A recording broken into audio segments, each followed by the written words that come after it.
Assalamualaikum warahmatullahi wabarakatuh.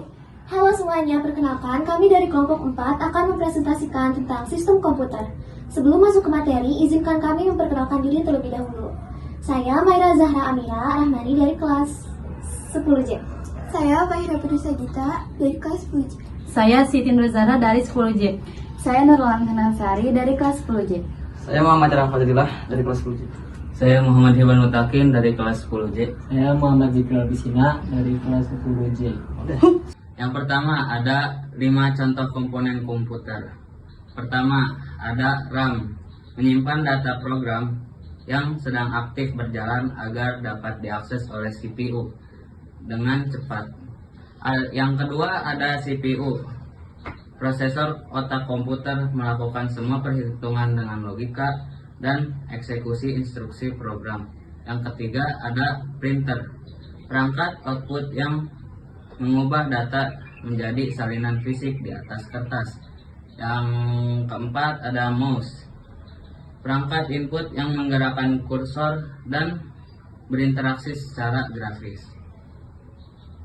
Yang kelima ada hard disk, menyimpan data permanen dan semua data di program file pribadi bahkan saat listrik mati. Selanjutnya ada diagram sistem komputer. Mengenai hubungan antara input, proses, penyimpanan juga output. Keempat komponen ini bekerja dalam satu siklus pemrosesan. Input menyediakan data yang diperlukan. Proses mengolah data dari input selama pemrosesan. Data dapat disimpan ke penyimpanan atau diambil kembali dari penyimpanan untuk diolah lebih lanjut setelah selesai. Proses menghasilkan output sebagai hasil akhir. Yang selanjutnya ada studi kasus. Yang pertama ada input. Misalnya seorang guru masukkan daftar siswa, misalnya 85, 90, 78, dan 92 menggunakan keyboard atau perangkat input. Lalu data nilai ini diterima oleh sistem komputer. Studi kasus yang kedua adalah proses.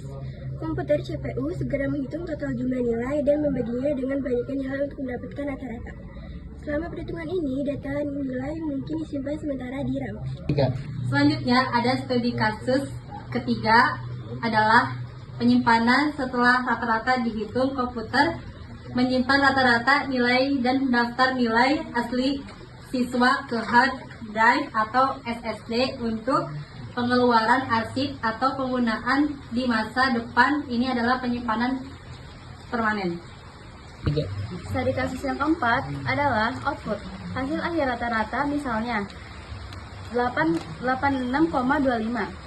akan ditampilkan di layar monitor atau dapat dicetak melalui printer sebagai laporan. Dan selanjutnya sekaligus terakhir yaitu refleksi kelompok. Jika sistem operasi OS sangat krusial agar komputer bisa berjalan, kenapa kita tidak bisa langsung menjalankan aplikasi tanpa OS? Misalnya, menjalankan game atau program langsung dari perangkat keras.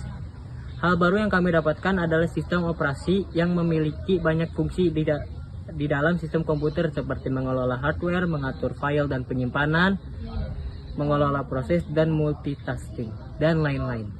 Itu saja penjelasan dari kami tentang sistem komputer. Kurang lebihnya mohon maaf.